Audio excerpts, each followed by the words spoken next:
যুদ্ধ হচ্ছে পাকিস্তানের সাথে, আমাদের চিরশত্রুকে পাকিস্তান, আমাদের লড়াই কার সাথে? পাকিস্তান। কিন্তু দেখুন গুজরাটিরাও তো ভিক্ষুক এখানে কলকাতায় এসে ব্যবসা করছে। ওদের ঘাড়েই লক্ষ্য করে বলতে চাইছি, যারা দেশভক্ত দেখাতে চাইছে, যারা অন্ধভক্ত দেখাতে চাইছে, আজকে কিভাবে বাঙালির উপরে অত্যাচার হচ্ছে বিভিন্ন জায়গায়, বিভিন্ন রাজ্যে গন্ডগোল হচ্ছে। কেন পশ্চিমবাংলার বাঙালিরা কি তারা মারধর করতে পারে না? পশ্চিমবাংলার বাঙালিরা কি চুরি পরে বসে আছে? একটা ঘন্টা লাগবে, পুরো কলকাতা খালি হয়ে যাবে, সমস্ত বাইরের মানুষ কেউ থাকতে পারবে না। চিন্তা করে দেখুন, পাকিস্তান আমাদের চিরশত্রু। আজকে ভারতবর্ষের মধ্যে যে জঙ্গিগুলো আছে এদের কি হবে? আমরা হচ্ছে পাকিস্তানের বিরুদ্ধে লড়বো, আমরা পাকিস্তানের বিরুদ্ধে গর্জে উঠবো। আমরা মুসলমানকে যদি পাকিস্তানের বর্ডারের সামনে দাও, কারোর দরকার নেই, আমরা একাই যথেষ্ট। দেশ আমাদের ইমান, আমার রসুল আমাদের ইমান, আমাদের কোরআন আমাদের ইমান, আমাদের দেশ আমাদের ইমান।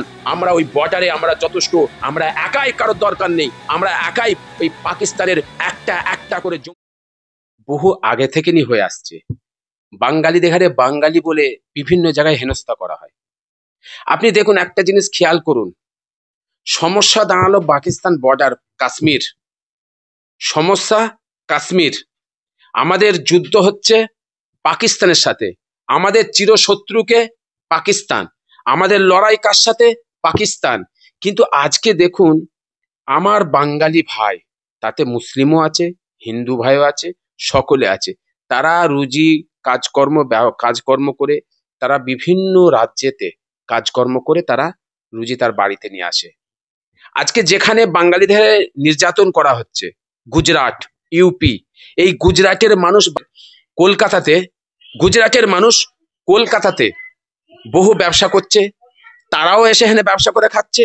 আজ বাঙালিরা ব্যবসা করতে যাচ্ছে, বাঙালিদের ঘরে বলা হচ্ছে এরা ভিখারি, এরা ভিক্ষুক, এরা খেতে পায়নি। আরে বাঙালিরা ভিক্ষুক, বাঙালিরা খেতে পায়নি, এটা হতে পারে? আজকে আপনি দেখুন গুজরাটিরাও তো ভিক্ষুক এখানে কলকাতায় এসে ব্যবসা করছে।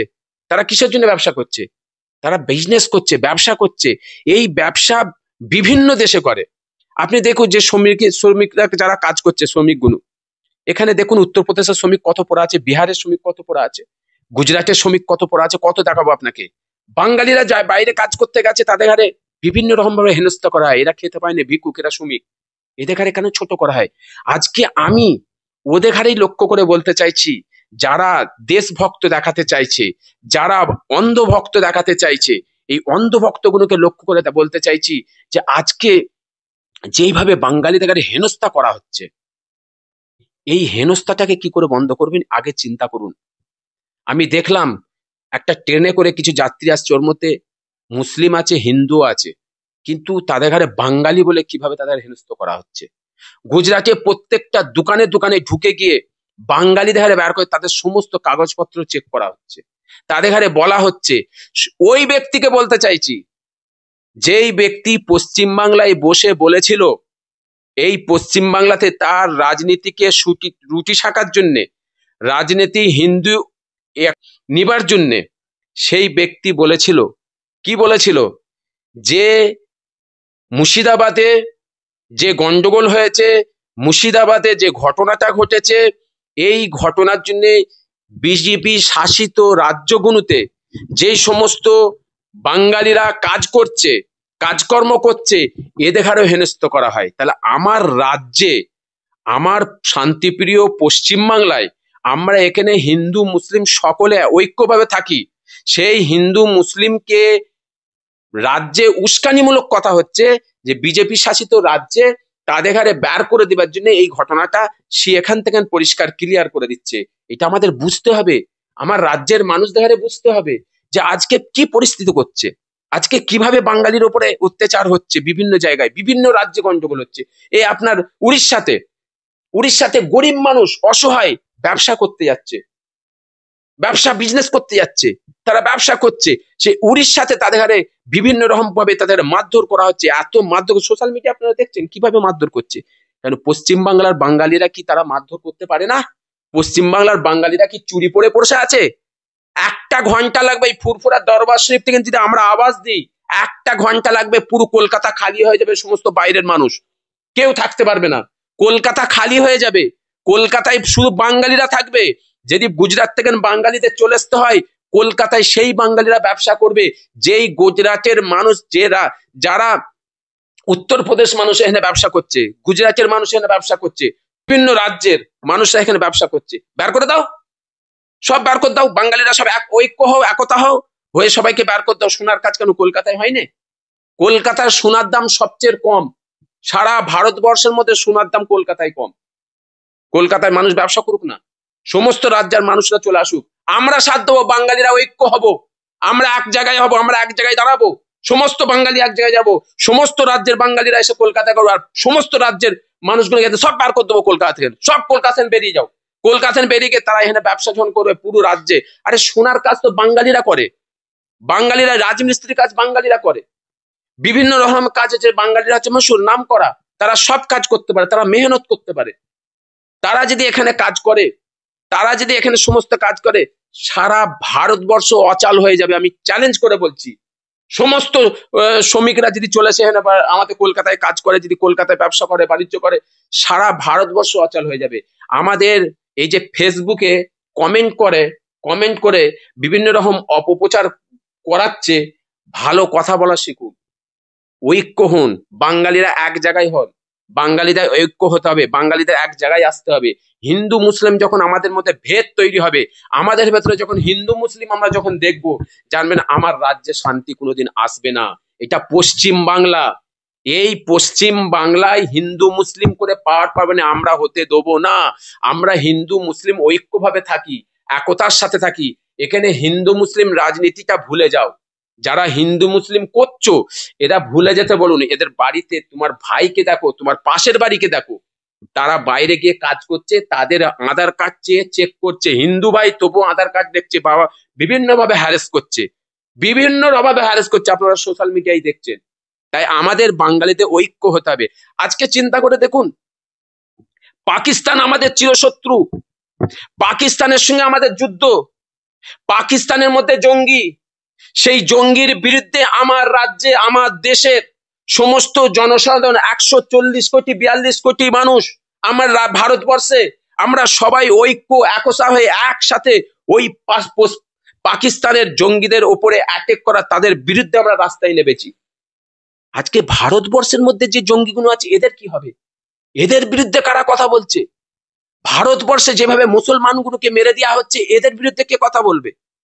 আজকে আপনি চিন্তা করুন, পাহালগামে একজন মহিলা, যেই মহিলাটা সব সোশ্যাল মিডিয়া ভাইরাল আছে, তার স্বামী মারা গেছে, তার স্বামীর পাশে বসে আছে, তিনি নিজে মুখে বলছেন যে কাশ্মীরিদের হারে দোষী করবেন না, ভারতবর্ষের মুসলমানদের হারে দোষী করবেন না, ভারতবর্ষের মুসলমানরা দোষী নয়, কাশ্মীরিরা দোষী নয়। আজকে দেখুন বিজেপি শাসিত রাজ্যে কিভাবে কাশ্মীরি মুসলমানদের উপরে অত্যাচার করা হচ্ছে। এর বিরুদ্ধে কোথায় গেল সেই মিডিয়াগুলো? আজকে যেই মিডিয়াগুলো 24 ঘন্টা এই আর বাংলার মতন মিডিয়াগুলো আছে, যারা পরিষ্কার ভাবে মিথ্যে অপপ্রচার করে বেড়াচ্ছে, যারা বলে বেড়াচ্ছে পাহালগামে হচ্ছে মুসলমান অ্যাটাক করেছে। আজকে পাহালগামে যদি মুসলমানরা যদি অ্যাটাক করতো, আজকে মুসলমান শহীদ হয়ে গেছেন, মুসলমান ওখানকার মানুষ নিজের নিজের নিজের জান দিয়েছেন। ওখানে 1.5 ঘন্টা ধরে গুলি চলেছে, ওখানে পুলিশ আসেনে, ওখানে মিলিটারি আসেনে, ওখানকার পাবলিক তারা কোলে করে কারে করে নিয়ে দৌড়েছে সেই পাহাড়ের ওপর থেকে, তার কোনো তদন্তে নেই, সেই জায়গাটার কোনো কথা নাই। সেইটাকে কেন্দ্র করে আজকে গুজরাটে মতন জায়গায়, ইউপির মতন জায়গায় বিভিন্ন রাজ্যেতে মুসলমানদের অত্যাচার করা হচ্ছে, মুসলমানদের বারে নির্যাতন করা হচ্ছে, দোকানগুলো বন্ধ করে দেওয়া হচ্ছে, হোটেলগুলো ভাঙচুর করা হচ্ছে, নিরুপায় হয়ে তারা এখানে ব্যবসা করতে গেছে। আমার রাজ্যের বিভিন্ন সম্প্রদায় বাঙালিরা গিয়ে ব্যবসা করছে, তাদের দোকানগুলো ভেঙে দেওয়া হচ্ছে। আজকে যদি বিভিন্ন রাজ্যে, এই সমস্ত রাজ্যে যদি বিজেপি শাসিত রাজ্যে যদি এইভাবে যদি অ্যাটাক করা হয়, তাহলে আজকে কলকাতার যদি বাঙালিরা তারা যদি বলে এখানে বাঙালি ছাড়া আদার্স কেউ থাকবে না, তখন সেই মিডিয়াগুলো কোথায় যাবে? সঙ্গে সঙ্গে মিডিয়াই বলবে যে এই কলকাতায় বাঙালিরা এই নুগিদের তখন বিভিন্ন রকম, তখন হচ্ছে তাদের ড্রেসটা কোথা ছিল, তাদের ড্রেসটা হচ্ছে নুগি পরার ড্রেস, তখন নুগির কথা এসে যাবে। আজকে এই মিডিয়াগুলোকে লক্ষ্য করে বলতে চাইছি, আমার দেশকে তাদের লক্ষ্য করা তাদের দায়িত্ব, দেশের আইনটাকে এক জায়গায় রাখে। এবং সঙ্গে সঙ্গে আপনি চিন্তা করুন, আপনি ভাবতে পারবেন বাঙালি মানে বাংলাদেশি, এটা কি করে হতে পারে? কি ধরনের প্রশাসন! আমার দেশের প্রশাসনের চিন্তা ভাবনাটা দেখুন, একটা বাঙালি মানে বাংলাদেশি, তার আধার কার্ড থেকে শুরু করে তাকে শুধু আধার কার্ড চেক করতেই পারে। আমার দেশের সংবিধান নিশ্চয়ই আধার কার্ড চেক করবে, কিন্তু আধার কার্ডের নাম দিয়ে তাকে টেনে নিয়ে যাচ্ছে, তাকে বিভিন্ন রকম ফাইন করা হচ্ছে, তাকে বসিয়ে রাখা হচ্ছে, তার সমস্ত জিনিস কবজা করা হচ্ছে। এটা কি করে হতে পারে? এবং তার ভেতরে তাকে বারবার বলা হচ্ছে তুমি হিন্দু না মুসলিম, তুমি মুসলমান যদি হও তাকে বাংলাদেশি বলে তাকে অ্যারেস্ট করা হচ্ছে, তাকে সাইড করে দিচ্ছে এই বাংলাদেশি। এই ধরনের অত্যাচারগুলো কি করে বন্ধ করা যাবে? সর্বপ্রথম আমি একটাই কথা বলতে চাইছি, ভারতবর্ষে 142 কোটি মানুষকে আমার একটাই বার্তা, হয় ফুরফুরা দরবার শরীফ আমি পীরজাদা নাজিমুদ্দিন, আমার একটাই বার্তা হচ্ছে আমরা হচ্ছে পাকিস্তানের বিরুদ্ধে লড়বো, আমরা পাকিস্তানের বিরুদ্ধে গর্জে উঠবো। আমরা মুসলমানকে যদি পাকিস্তানের বর্ডারের সামনে দাও কারোর দরকার নেই, আমরা একাই যথেষ্ট। আমরা যেমন আল্লাহকে ভালোবাসি, আল্লাহর নীতি আদর্শ এবং তানার হুকুমকে ভালোবাসি, নবীর নীতি আদর্শের উপরে আমরা থাকি, সেরকম আমরা দেশকেও ভালোবাসি। দেশ আমাদের ঈমান, আমার রসুল আমাদের ঈমান, আমাদের কোরআন আমাদের ঈমান, আমাদের দেশ আমাদের ঈমান। আমরা ওই বর্ডারে আমরা যথেষ্ট, আমরা একাই, কারোর দরকার নেই। আমরা একাই ওই পাকিস্তানের একটা একটা করে জঙ্গিগুলোকে বের করে খুঁজে বের, সুশলাকে দুঃখ লাগে আমার দেশের এই জঙ্গিগুলোকে কি করবে, আমার রাজ্যে এই জঙ্গিগুলোকে কি করবে? এর থেকে কিন্তু আর খাতারনাক জঙ্গি আমার দেশে আছে, যেই জঙ্গিগুলো ওপেন ক্যামেরার সামনে আসছে, ওপেন চ্যালেঞ্জ করছে।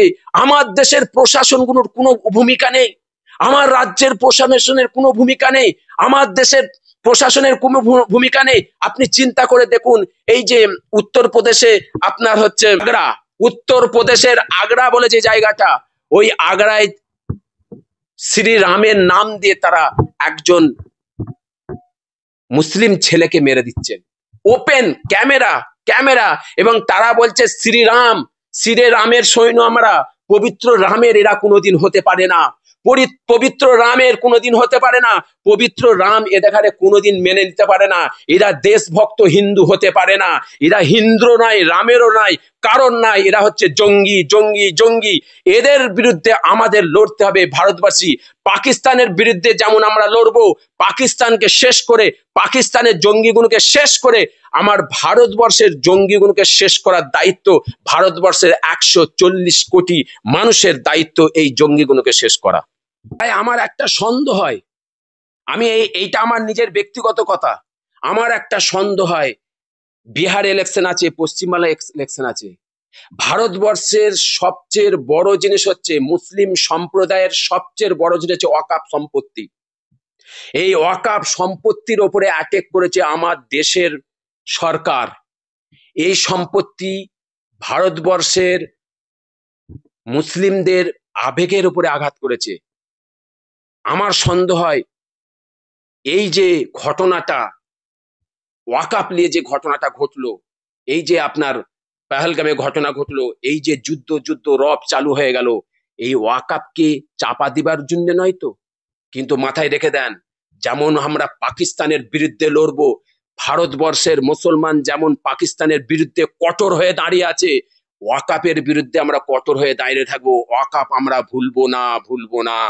যখনই পাকিস্তানের বিরুদ্ধে আমাদের কাজ সমাধা কমপ্লিট হবে, ভারতবর্ষের সমস্ত মুসলমানদের লক্ষ্য করে বলছি, আমরা সকলে ওয়াকাফ নিয়ে গর্জে উঠবো।